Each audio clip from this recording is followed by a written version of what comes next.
This is the Cheska Zbrojevka CZ 600 Plus. So they just released this a couple weeks ago, and they put out like a press release and like one little video. Like dozens of people saw this announcement, but they reached out and they said they want to send no strings attached to rifle, see if you like it. I thought, we'll see. You know, it's not really familiar with their rifles. And then we started shooting. We're getting phenomenal accuracy, and this thing has features galore. It's like they actually thought about it before making the rifle. The Picatinny rail is machined in one piece, so you're removing a point of failure. It has a very unique 3-position safety. It just 2 little screws and you pop the barrel off to do an easy swap to a different cartridge. And that barrel has a lifetime warranty on it from the company. And so you shoot it out, you know, I shoot too many rounds in it, you burn out that barrel, they'll send you a new one, no problem. This thing has all the features, even a little lock on the magazine so that it doesn't actually come out while you're hunting. Like, they thought of everything on this, but this is the conclusion. You're watching this at the end of the video that I'm recording this intro. At the end, I really, really like this platform with one asterisk that we'll talk about.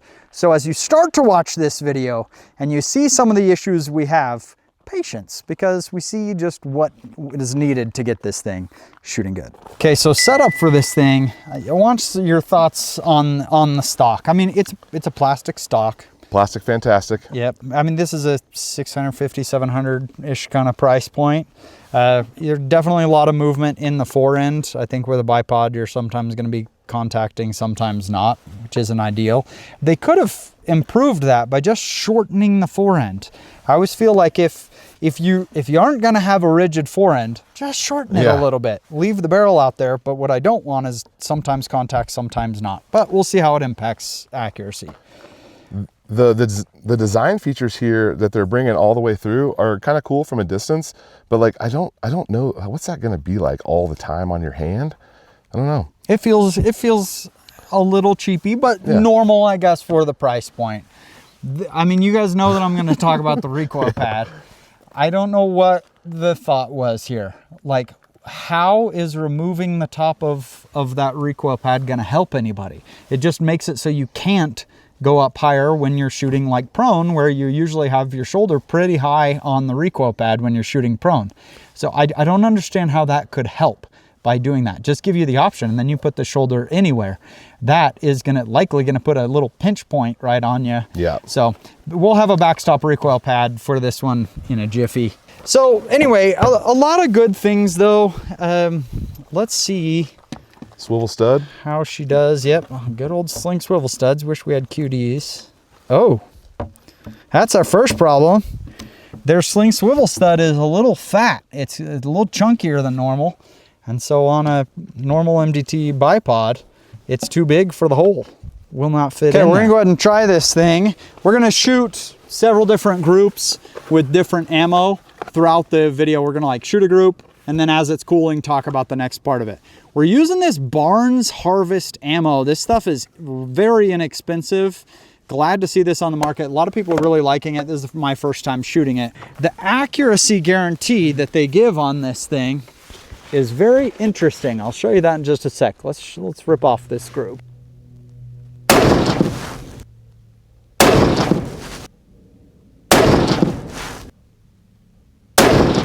We'll see what it does with other ammo. Sometimes the gun doesn't shoot one load, but it'll do great on others.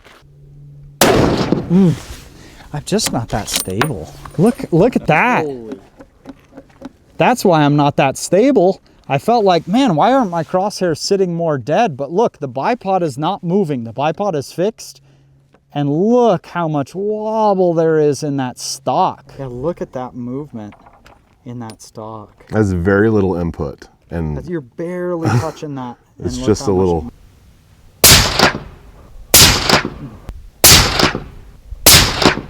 Here's a sentence that I almost never say. They made their own trigger, the factory trigger. Instead of going to a trigger tech or whatever, they made their own trigger, and it's really good. It's entirely decent trigger.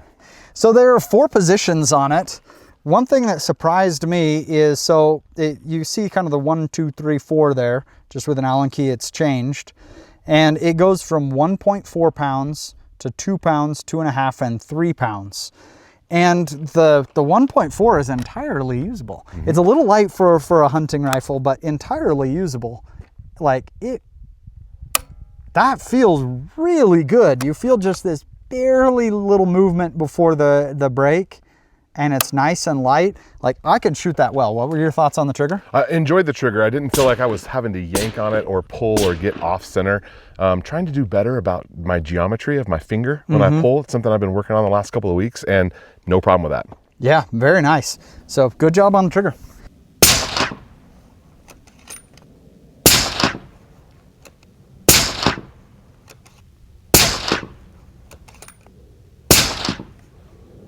Okay, group review. At the start, terrible. 3 inches, 2 inches, 2.5 inches, whatever that is, 2 inches, 2 inches. But I kept saying, I don't feel like it's the gun. I feel like it's the stock. Like, my crosshairs were just wobbling everywhere because of that stock. Then we switched to the sandbags, spread out the weight a little bit, and then whoop, the groups shrink immediately. That's with the Federal Power Shock.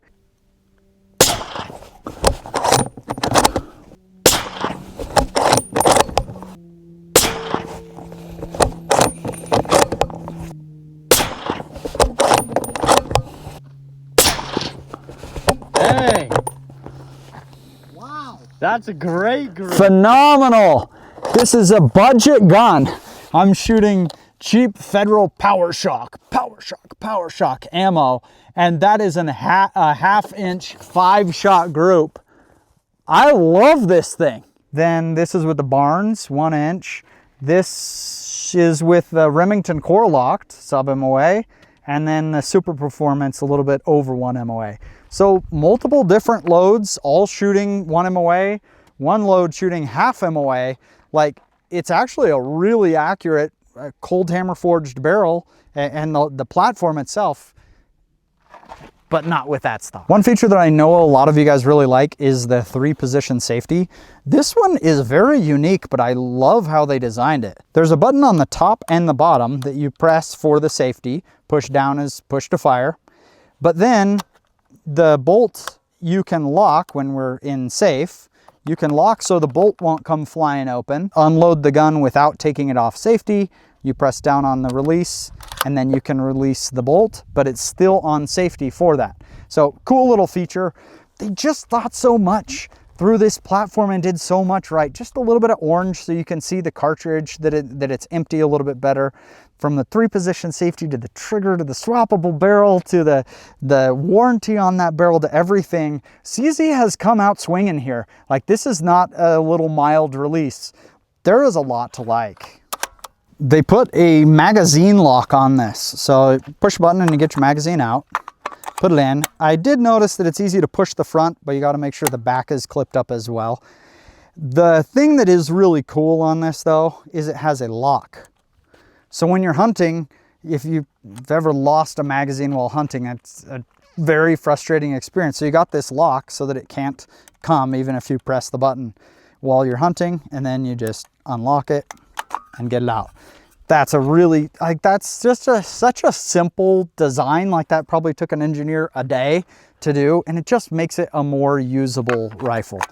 Really cool. Not to flex on you guys or anything, but I have half a staircase now, so we won't have to like MacGyver our way up to the container. But let's draw this to a conclusion with the CZ600 Plus. Here are my thoughts on it. As is, I don't know that I could recommend this gun because of the wobbly stock, but they make this in a wood stock version that I think would do well. The barreled action, the trigger, all the other features are so incredibly unbelievable. It's so nice to see them putting in stuff that we ask for all the time and we just don't usually get on inexpensive rifles. And so I am absolutely thrilled with this. I'm really encouraged with what this platform could be. I'd like to review one in a wood stock or some of their other stocks that they have. We shot 1-hole groups, half-inch groups and a lot of 1 MOA groups, but that's with quite a bit of different ammo. The big problem though was, how are you shooting those groups? Because when we put the bipod on and you got that flimsy stock, it was hard to even see the reticle go dead. Just my breathing, everything was just translating through that stock. It's like you're holding like a weed and it's all, you know, moving. So we put a sandbag lower on the forend where it's a little bit more rigid here, and spreading that weight out. That's how you get this gun to shoot really well. With the bipod, it was kind of garbage. The feeding was flawless in this thing. Like, overall, I feel like they kind of hit it out of the park, and then tripped on third base with the stock. But that's fixable with a different version.